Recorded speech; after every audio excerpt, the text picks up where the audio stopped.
and gentlemen. Welcome to the 7-Figure Fashion Business Podcast, where we talk about the fashion industry and how to get your fashion business to 7 figures.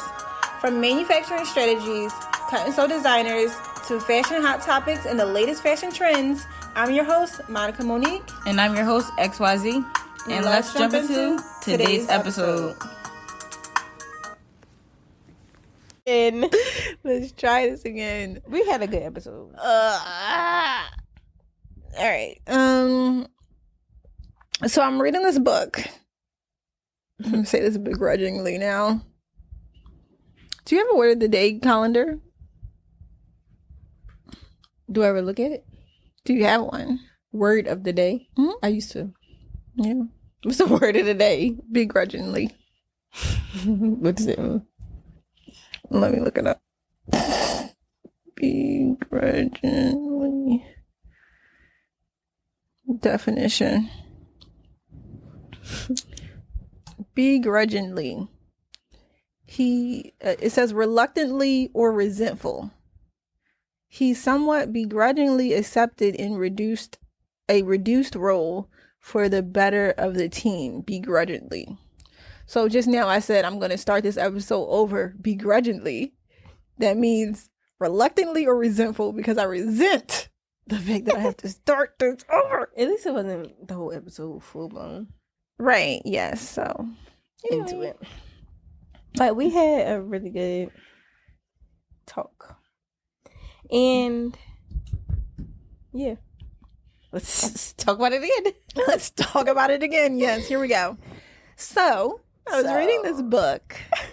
And I was reading the book shortly after, or listening to the audiobook, I should say, shortly after I had this interaction. So anyway, in the book, it's called The Big Leap by Gay Hendricks. At a certain point in the book, or in the book in general, he says this a lot, the zone of genius.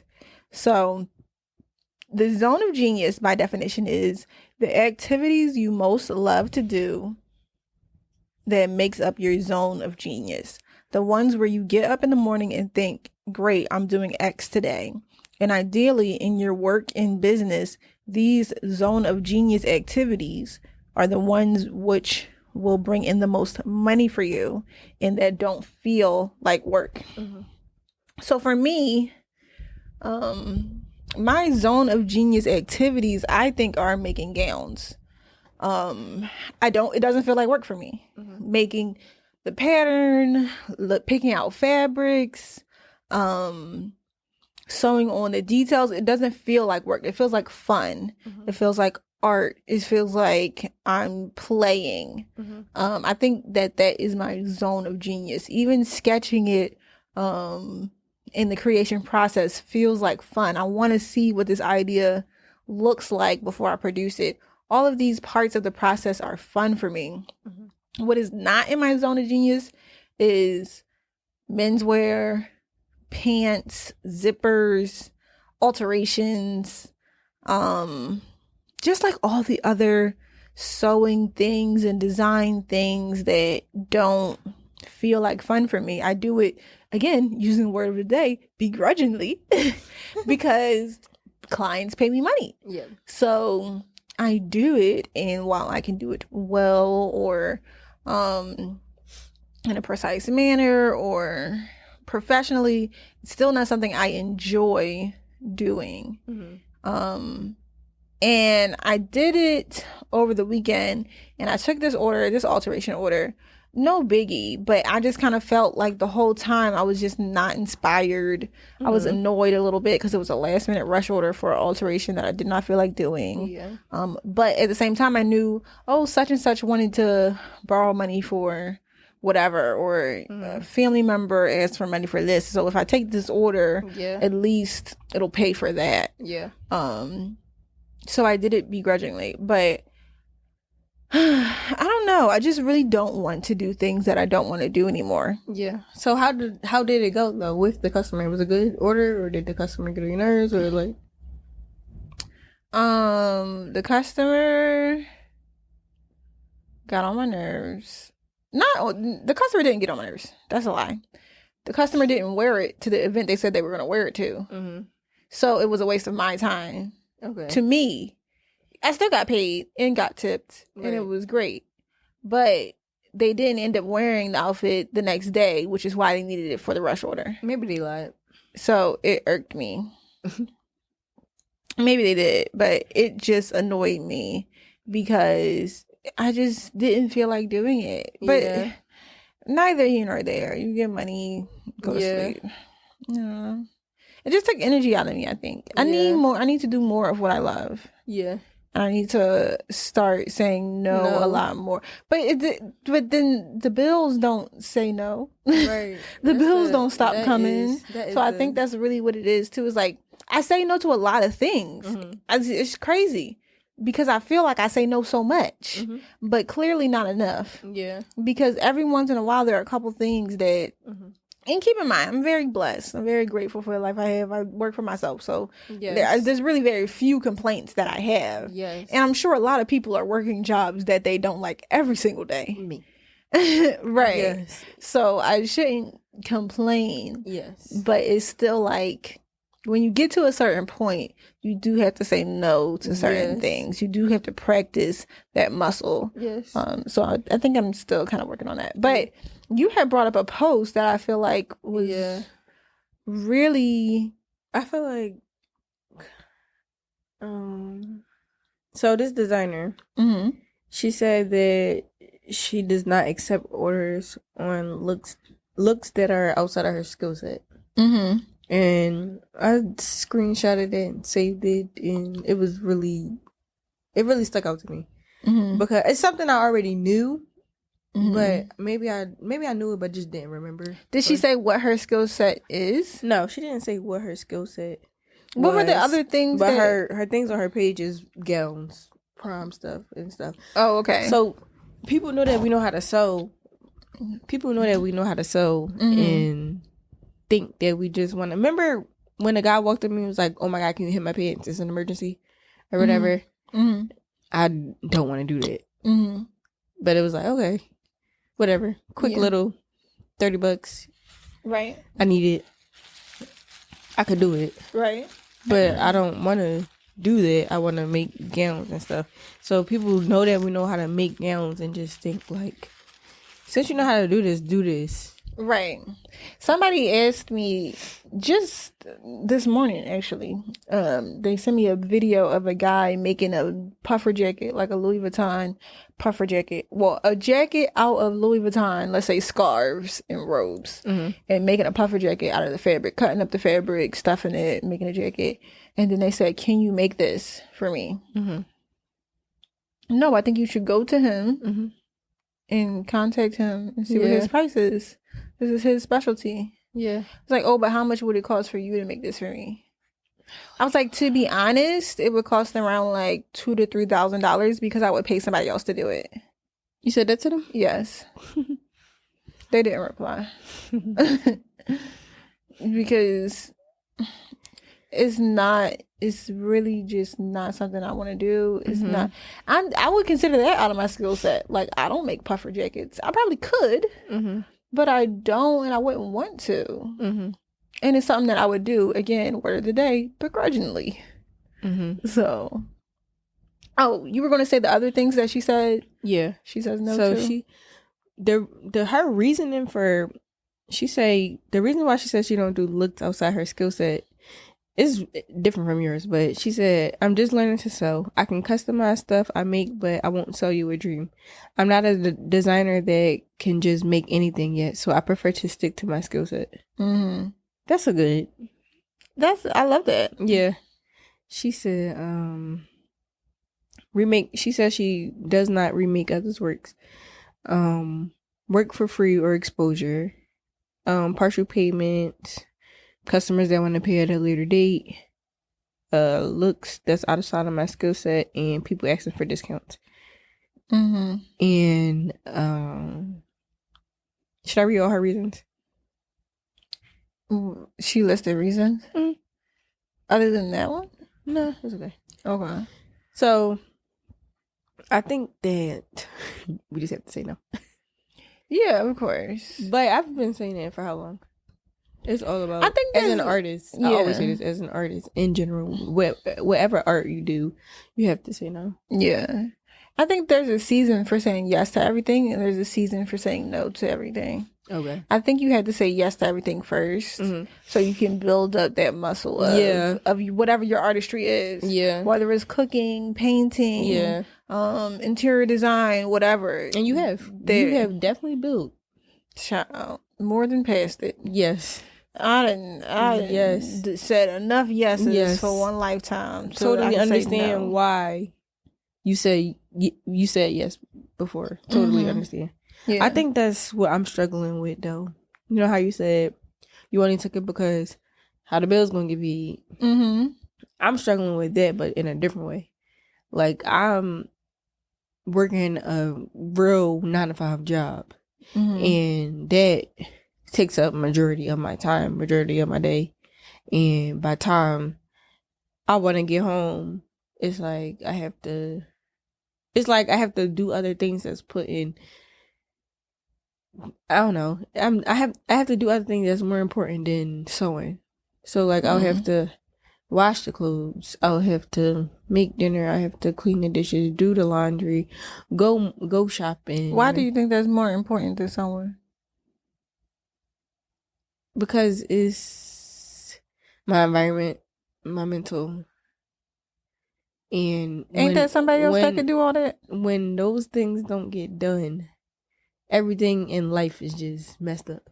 It's not more important than sewing, but it'd be like, if it don't get done, then it's not gonna get done. That's interesting because, but I do make sure like I'll at least sew for like, even if it's like 20 minutes a day, 30 minutes a day, an hour a day. Then I did slack back from like responsibilities and slack back from work actually a lot, just so I could sew. In the book as well, you should read it. In the book as well, he says, tell me what you do throughout your whole day and I'll tell you what you're committed to. So if you're on social media for 4 hours, if you're cleaning the house for 4 hours, if you're watching TV for 4 hours and then you sew for just one, you're more committed to the other 3 things. That's where you're spending the majority of your time. That's what you're committed to. And he gives an example in the book of a woman who talks about cleaning her house. She says she can't work unless her house is clean. Yeah. And she has a husband and kids. And the guy says, the guy said to her, like, what do you think your husband will think if you choose to, I think maybe she was writing a book. What do you think your husband will think of you if you choose to write your book before cleaning the house?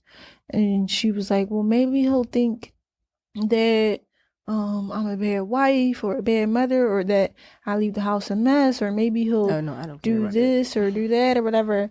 And then he said, well, why don't you ask your husband what he thinks? And he said, I think that it would just mean that you're committed to finishing your book. So I would like you to start doing that. Yeah. And so she had this realization, like, I'm the only one putting this pressure to make sure the kitchen is clean before I start writing, or make sure the bed is neatly put together before I start writing. Nobody else cares about this but me. Right. So do you really care about writing, or are you just like saying that you care, but you're doing all these other things for whatever? So I would say like the same thing. Like, I don't know if in the book the husband decided to clean or not or whatever. Couldn't be me, but what couldn't be you? What, like deciding to clean? No, because if it's 2 humans, if it's 2 adults here, and I'm doing something, go ahead. He does clean up. You're talking about your person. I'm talking about the book. But and then kids too. What y'all think y'all here for? Clean up. Clean up. So you got a husband and 2 kids and you the only one cleaning? Couldn't be me. Yeah. My baby gonna know how to do laundry as soon as she turned 2. Yes. You put the clothes in this hamper, you put the rags in this hamper. Like, okay, this is how you put this. This is like, I saw like this one, was it a YouTube? It might have been a YouTube, and this lady has like 5 kids, and she was showing a video of them going throughout the day, and the kids were doing the laundry. They were like, "Oh, mom, it's time to do laundry," and she was like, "Okay, go ahead." And she was like videoing her kids doing their own housework, and they were happy to do it. Like, what else was they gonna do? Yeah. Play on the iPad or whatever, which maybe in their household they don't have. Right. But it wasn't a big deal to them. They didn't look at it like it was a chore. They looked at it as, oh, well, it's time to do laundry. I need fresh clothes for tomorrow. Yeah. So, like, no kid complains about, oh, I have to eat right now. I can't believe it. No, they just think, oh, I'm hungry. I'm going to eat. So if you want clean clothes for school, go ahead, wash it today so we can be clean for tomorrow. It's not a big deal. You don't have to position everything like a chore.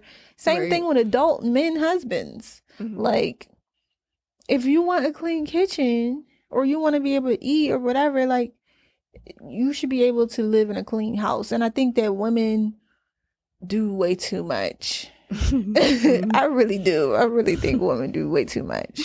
But that's neither here nor there. This is me without a man, though. Like, when I live on my own, it's a lot of pressure. It was a lot of pressure on me. I mean, I still live on my own, but a lot of pressure on you to do what? Be an entrepreneur, go work a job, and take care of a house. Okay. But who decides whether you're a good entrepreneur? And my mental. Who decides whether you're a good entrepreneur? You or somebody else? Where are you getting it? You said it's pressure on you. Pressure from where? I'm just saying in life, in general. On me. No. There's not from other people. There's no such thing. All the stuff that I said doesn't have to do with other people. Okay. I'm saying with me. Like, I want to be consistent with everything. I want everything to be organized. I want everything to be in order. And I want to, these are all the things that I want to do in life. So I live on my own. So I have to take care of my home. Like, your home is like your healthy place. It's your mental. I don't know. Yeah, no, so I having agree. everything on my to-do list, having a lot of stuff on my to-do list stressed me out. Yeah. So I have to get things off of my to-do list. But I think that having, like, working a job, but I have to work a job because I need money to fund my business. Right? And survive. Yeah. So by the time working taking up a lot of time. By the time I get home, I'm tired or I'm mentally exhausted, probably from work stressing me out. And I don't know. I think that people feel pressure that's not there. But I do understand, like we said, like we're both saying, like at the end of the day, bills gonna come, so we gotta be doing something outside of your passion you feel until you don't anymore. Yeah, until I just think that as you get closer to the point where you don't have to do things outside of your passion to survive, you should really try to stop doing things outside of your passion to survive. Yeah.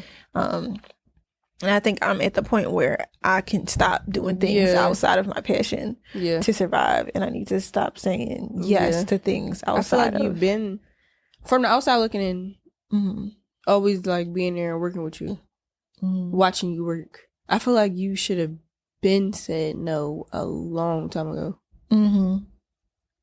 Like, when I say a long time ago, I mean like a long time ago. Yeah. Yes. But go ahead. Just the stuff you talk about and how smart you really are. Not saying that you don't come off smart, but when you get to know you and you talk about your future, your goals or whatever, and then you see what you do, it'd be like, say no so you can focus on what you really want. Get what you really want. I think that a part of it too is especially different things with other people outside of me. This is what I really think the problem is. I try to make money not just for me, but for people outside of me. So my staff, if you or other girls are working at my store, I'm always like, oh, maybe I should take these extra orders just to make sure that their paychecks are covered too.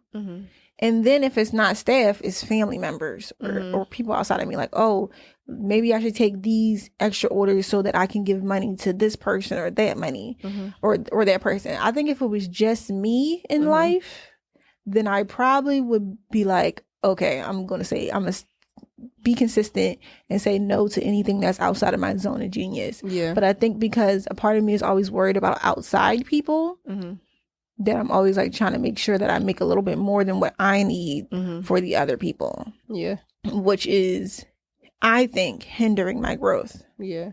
Yeah. So I just need to let everybody else go. I was about to say that. I was about to say that. I do. But it's just like, what if they end up homeless they'll figure it out, or poor? I know that? They will 100%. You know they will. If you are not there, they will figure it out on their own. 100%. When I was reading, I read so many books. Well, right now I'm reading, like, I flip-flop through all these books. But it depends on how I'm feeling that day. So I'll read a book to make me feel better or whatever. So I really don't know where I got this from, but I think it's Rich Dad Poor Dad, and he talked about how somebody worked for 2 years straight, stayed down, didn't go out, saved their money, right? Yeah. Didn't do nothing else, lived below their means, and for 2 years straight, and they stacked up like a whole bunch of money. And then they used that money. After they worked them 2 years, they never worked a job ever in their life, or never did anything out of their zone of genius. Yeah, zone of genius. After that, because they stacked up and saved all of the money, and then they invested that money and was able to do whatever. So I think that we have to stack. We have to, like, I feel like in the beginning, like, you have to do it. You have to take on orders that you don't want to do, right? And you have to work a job that you don't want to work in order to get to your stack, save, live below your means in order to get to your true passion. Yeah. Like, in the beginning it's rough, but you gotta sacrifice stuff for. Yeah. Exactly. Everything is a sacrifice, but you gotta know when to stop. And I think I'll be yelling at myself like, girls, cut it out. You have to say no. I said this in so many episodes. It's the psychology of, I think, but what if, I don't know, it's the but what if. But what if I go broke by tomorrow? I won't. Like, or what if the bills pile up? They won't. Yeah.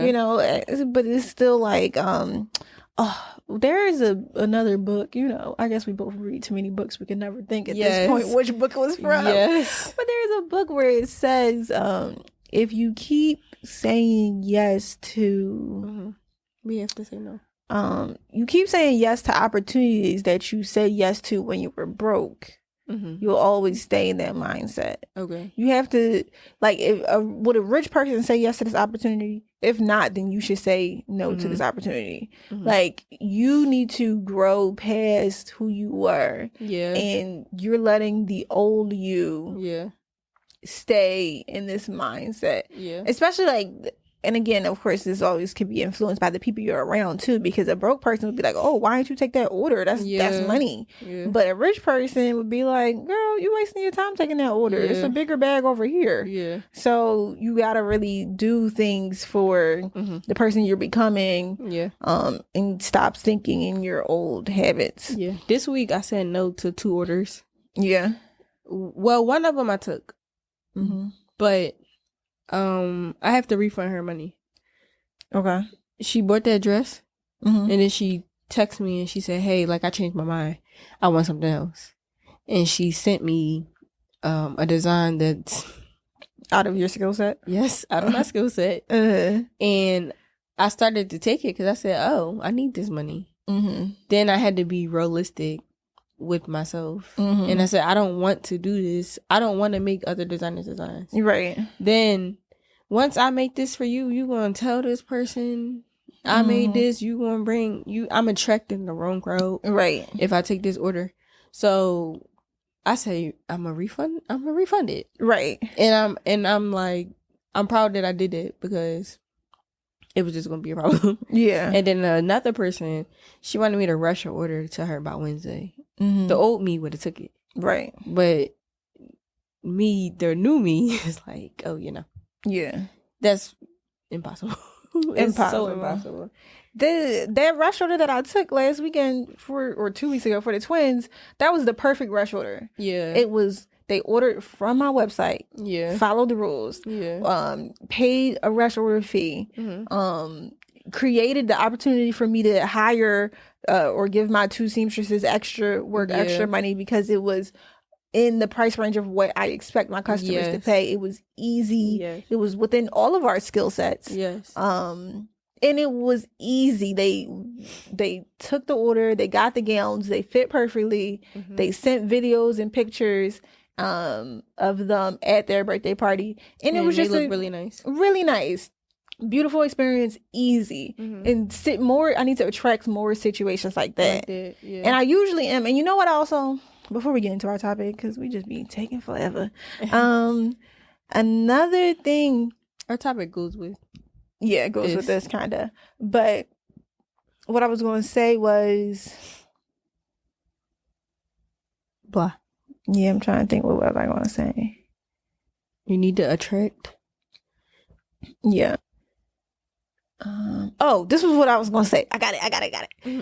I feel like I attract more orders when I know I'm going to attract more orders. Mm-hmm. For example, during prom season, I always make a killing because I know I make a killing. And I know I'm going to be booked and busy. I know I'm going to have my team. I know everything's going to go smoothly. But I feel like in those months, I am attracting money because I know that I will make money. It is a sure thing in my mind. As soon as July hit, it slowly fades. And I think that it's because my mind switches to, oh, this is not my busy season, so I'm not going to get paid as much. But if I kept that mindset, I wonder if I would keep making that same amount of money throughout the whole year. You could. But I think that because I already assume this is my slow season, the slow season happens. Yeah. You know, like if you think something bad will happen, something bad will happen. If you think something good will happen, something good will happen. So by the time I'm like, oh, prom season is coming, I'm about to be booked and busy, about to be, rich, about to have all this money, about to stack, it happens because in my mind, I am sure that it'll happen. Yeah. But in the flip side, during the summer and fall season, the opposite happens because I'm also mentally sure that the opposite will happen. Yeah. Now, mind you, I don't mind it because I love my break. Yeah. And I love to slow down. Yeah. But I do want to make the same money and also slow down. Yeah. That money has to come from, is it passive incomes? Is that passive income, manufacturing, backstock, anything that doesn't come from me actively working. Yeah. For the slow season. Yeah. And then for the hype season. Yeah. But did you want to say something else before we get into the main topic? It was one more thing. I think I said it though. Yeah. I said I've been saying no lately. Yeah. I think that's it. Okay. It was something, but I forgot. I was looking at, and I don't know if you guys do this, but I'll look at the. Oh, I know what I was going to say. Okay. I was going to say with rush orders. I said it was when we was talking about rush orders. Okay. You have to hire a team. I didn't have to say it. Right. But you got to put the cost to pay other people in that cost. Legit. Look, that's why I said I would charge $3,000 for that jacket because I'm gonna pay somebody else to do it. Yeah. So for our main topic, this guy, it says high ticket offers, how I sold $100 million of high ticket offers by Dan Lok. Dan, last name Lok. So I clicked on his advertisement. I always click on people advertisements that spark my interest because I want to see what their ad is doing for them, like where their ad goes, especially if it's fashion. But this isn't necessarily fashion, but I sell like higher price gowns. So selling a high ticket offer is within my realm. Either way, so I clicked on it, and of course he's selling more things, but this free digital product was interesting to me, like how to sell high ticket offers. And it's just like literally a 1-page digital product, but I thought it would be interesting to talk about. So there's different points that we could talk about. One is high ticket psychology, high ticket offers, high ticket buyers, high ticket closing, and high ticket habits. Habits. I'm about to say, which one do you want to talk about? Start from what was the very first one, girl? Because I high ticket psychology. Why don't we just talk about all of them? Because it is so much information that it will take us so like we could do this in 4 different episodes. Yeah, like it's so much information in this small one sheet. You're surprised. Yeah. I'm just reading. Yeah. When you was reading it earlier, send it to me. When you was reading it earlier, it sounded like really good. So fact number 1. I was about to say, talk about the one that said, when you are the best. Talk about that one. So high ticket psychology. The first bullet point on here says, if you are the best, no one expects you to be the cheapest. And if you are the cheapest, no one expects you to be the best. I felt like that is a message. That's a gem. That I mean, seriously. And I've heard this before, but this is what I think people don't realize is when you race to the bottom. A race to the bottom is basically like, oh, they're selling their t-shirts for $25, so I'm gonna sell my t-shirt for $24. And then the person sees you selling it for $24, so now they're charging $21. And then, oh, I see that you put it down for $21, so now I'm putting mine for $18. Y'all are racing to $1. Yeah. For what? Yeah. Why would you want to be the cheapest? Absolutely not. No, look, earlier when I was parking, I seen a parking garage that was $10. And I thought, I should just park there because it's cheaper than what we pay, but not really. Because we get a discount. I mean, it is. It's only $10 for the first half hour. That's what they don't tell you. Oh, yeah. Okay. Never mind. But I looked over there and I was like, I wouldn't even park my car in this parking lot because of what it looked like. And then our parking lot is just convenient. So much more convenient. Yeah. So. Yeah.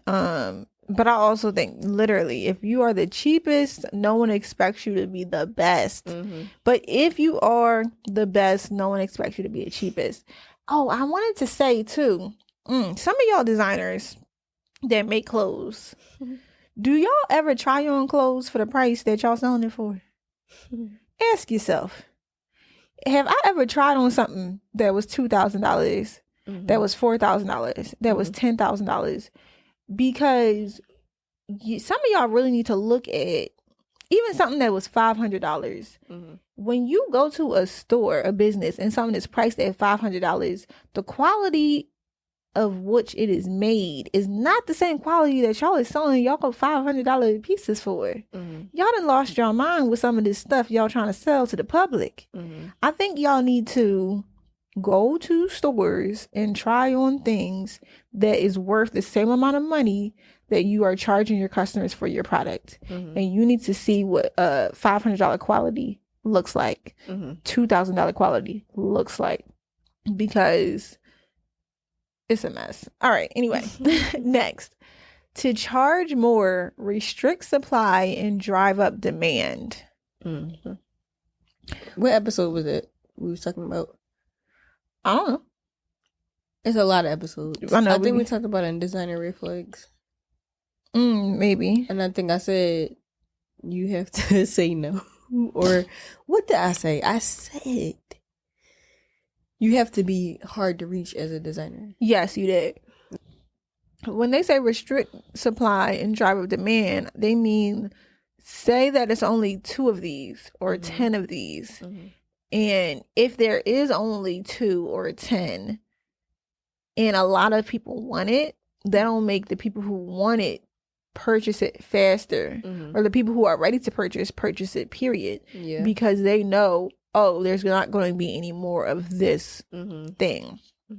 Like, you remember the Ivy Park collection drops from Beyonce. those drops was what, every 6 months to every year at a certain point. And they never re-dropped those same items. You either got it when it was out or you didn't, and that drove up demand. That's one thing I don't like about fashion. That's what you don't like? One thing that I don't like. I mean, I like it for us. Because we're going to get paid. Right. But it's some stuff. Like this hoodie that I got on. When this hoodie first came out, I paid $500 for this hoodie. This hoodie is not... When this hoodie dropped, I think they charge $100 for this hoodie. Or they pay $200. Or they charge $200 for this hoodie, but the $500 was the reseller price. But when this hoodie first dropped, it was the demand. Right. But that's so annoying. So early when I was getting dressed, I'm like, $500 for this hoodie is crazy. I'm glad But I wanted the hoodie that bad. Yeah.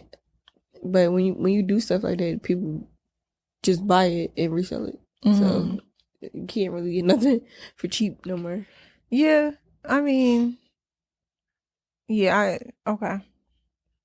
I didn't know that the hoodie was $500. I got this. I paid $1,000 because I got the pants too. Next. Supply and demand will always affect two things. The price allowance of your service, and 2, the ease of the sell, meaning how hard you have to sell yourself. The more supply and demand working in your favor, the easier it is going to be to make a sale, and the less fee resistance you will encounter, and then the more you can actually charge. So by fee resistance, that means less people will ask you, oh, why is it this price or whatever, because they'll see that there's a demand for this product and there's only a few. So they mentally understand, oh, this is why it's this price, so I'm not even going to ask. Versus, oh my God, there's this dress on Old Polly right now. Have you seen this? I like them. No. It's like a all rhinestone dress. It's not real rhinestones or crystal, but it's like this brown and tan dress, and it's nude with the matching color rhinestones all over the dress, and it's $300. And when I say all of the comments, I mean all of the comments are complaints that this dress is $300.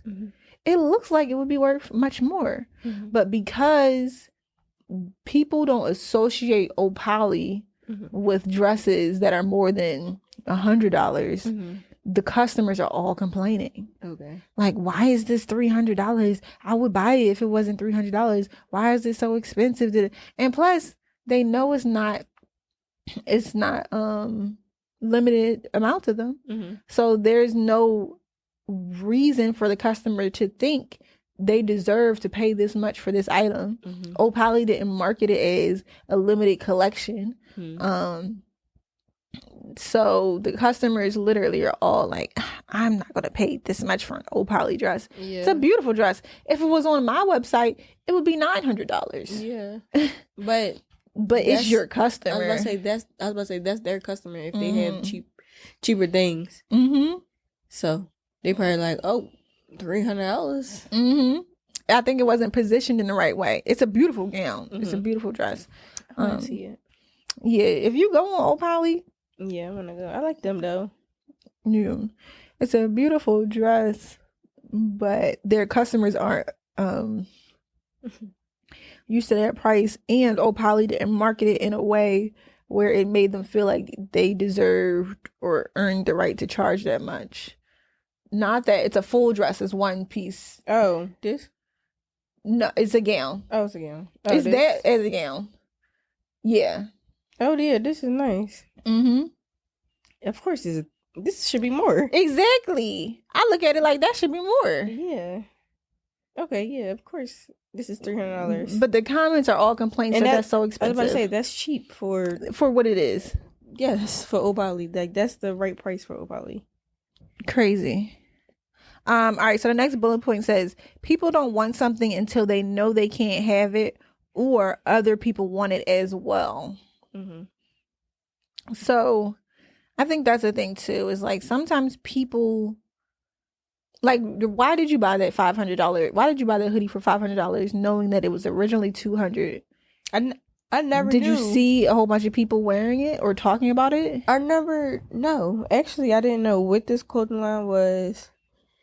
But I seen people wearing it. I never knew what it was. But it matched what I wanted. I wanted a black tracksuit.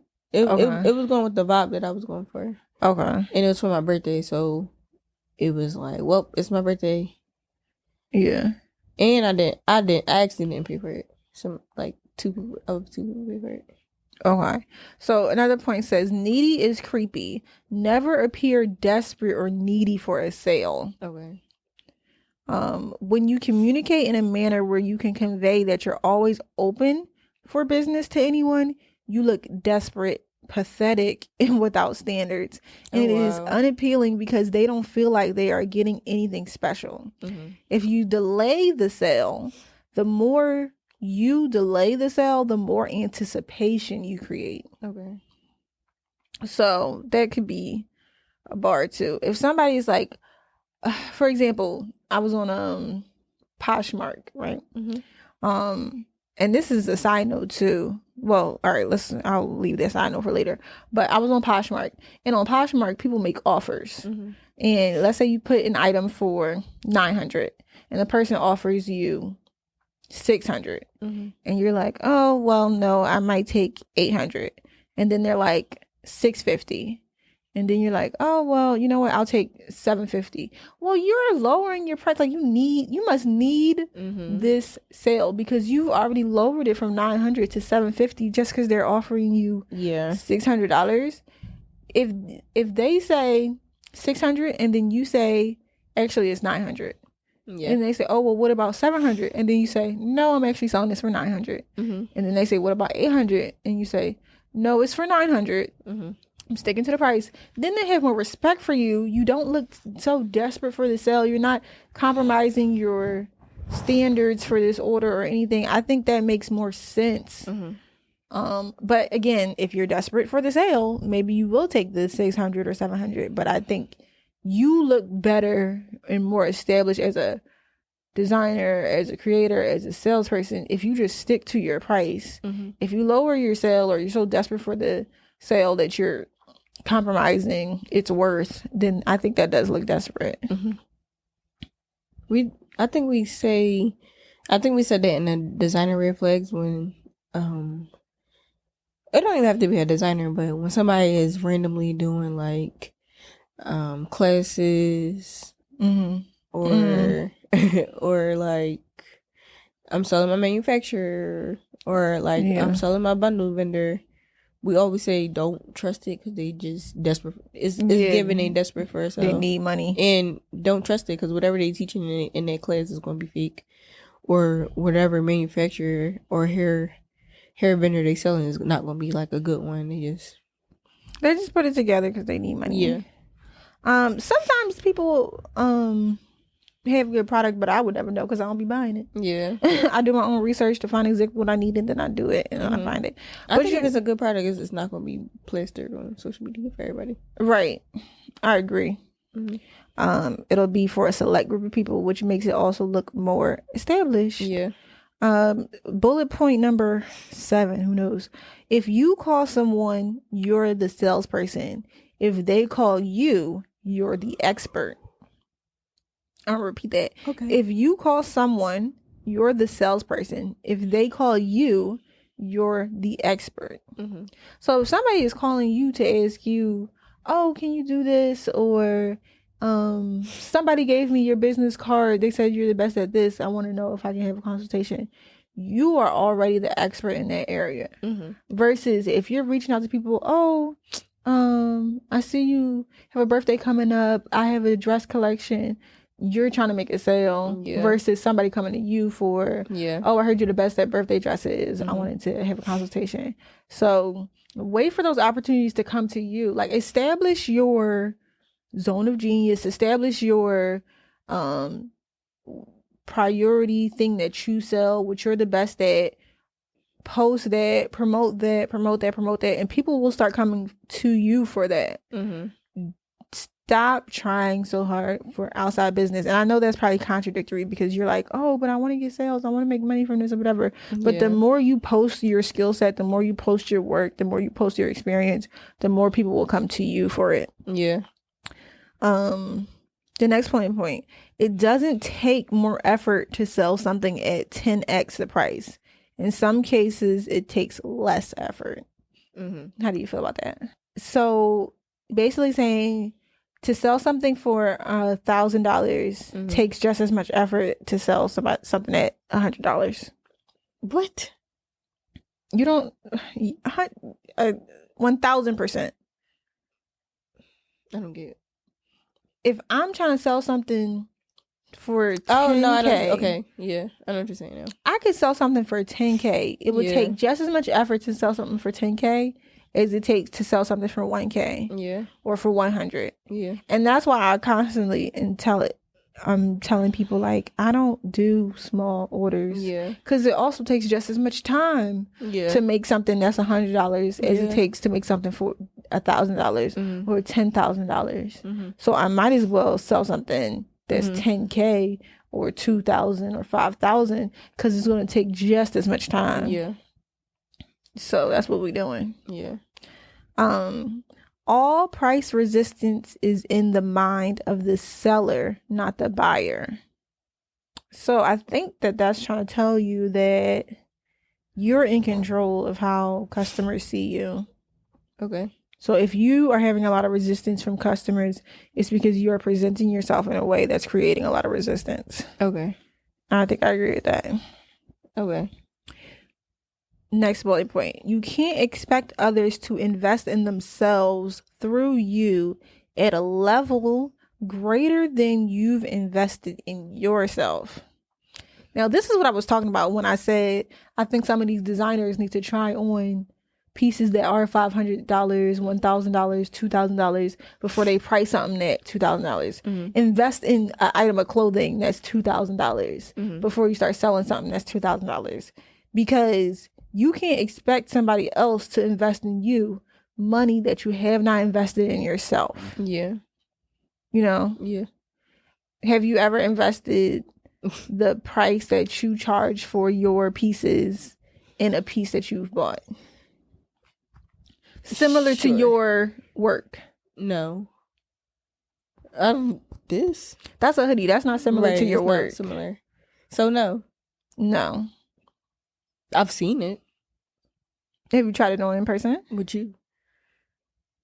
Yeah, but no. So that's something that I think you should do. I think you should try on stuff, go to places, do things. I've also heard like a coach, you can't coach people until you also hire a coach.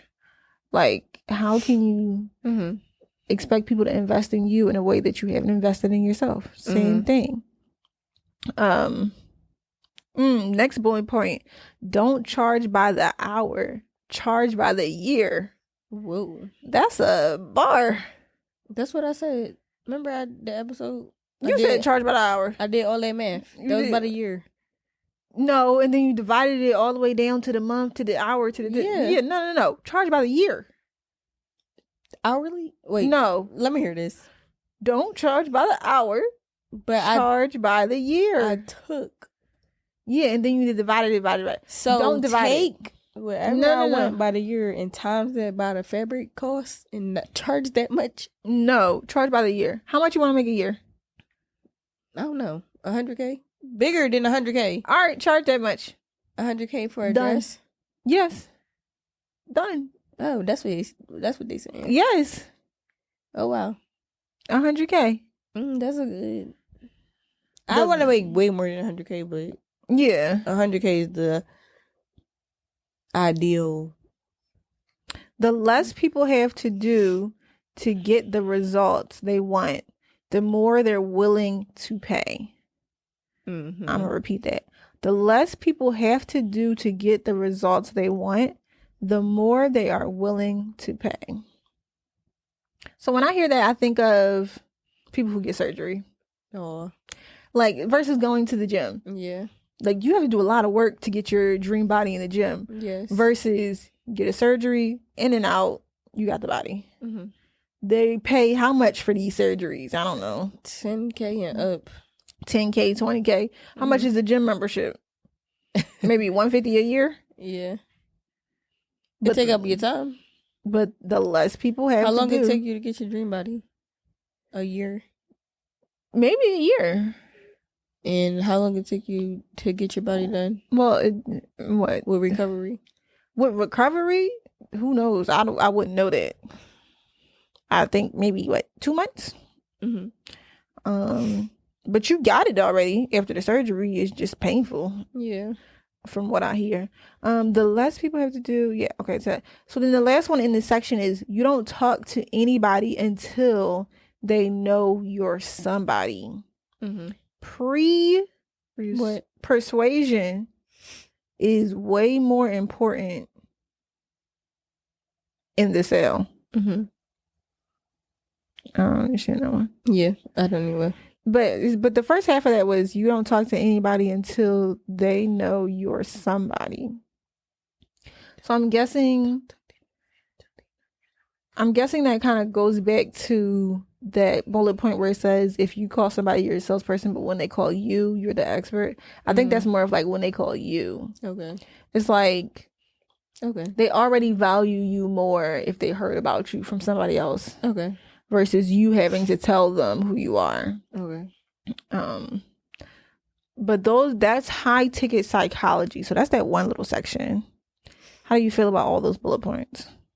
Those are good. Those was all good. Some stuff already knew. Some stuff. Keep in mind. Yeah. Keep in mind. Yeah. What minute are we on? 51. 53. Okay. Oh, 53. Okay. So let's just get into this a little bit. So high ticket habits. This one is only 4 bullet points. High ticket habits. Bullet point number 1. A role play a day keeps poverty away. A role play a day keeps poverty away. Your sales team must role play every day. So I guess that means they need to be practicing how to make these sales for you. Okay. And if you don't have a sales team, then you need to be practicing how to make these sales or how to implement these things into your routine. Number 2, never apologize for making a profit. Profit is the applause that your clients give you. When they give you money, they are saying, great job, thank you so much. If they give you a lot of money, it's a standing ovation. You agree? Yeah. Do you? Yeah. Yeah. When they give you money, it's saying great job, thank you. Number 3, rich people do what's hard. That's why their life is easy. Poor people do what's easy. That's why their life is hard. What is easy? Sitting around? Right. What is easy? Because I'm thinking, okay, poor people, okay. They don't work that hard, which is why they don't make that much. I was thinking about workers. But yeah, no, I get it. Number 4, last one. Making large sums of money fast is not bad, evil, shady, or dishonest. The art of making money is a noble art. Okay. So there is an art to making money. I agree with that. Yeah. I think that is... That's the goal, though. Making money fast. Making money fast? Yeah. Yeah. I think that... the more you practice, the faster. Yeah. The more you practice working in your zone of genius, the more you get that one staple product that everybody knows you for, recognizes you for. The more you become synonymous with this great quality of work that is directly related to this one thing that you do. I think the faster and the easier it is to make money. So really, you just gotta keep up the pace on whatever that one thing is. Yeah. For me, side note, I want to stop making things outside of gowns. Like, I want to take all the dresses, pants, sets, swimsuits off my website. Okay. I don't want to do it anymore. Okay. I want to niche down to just gowns only. Okay. I think I might even do like a sale.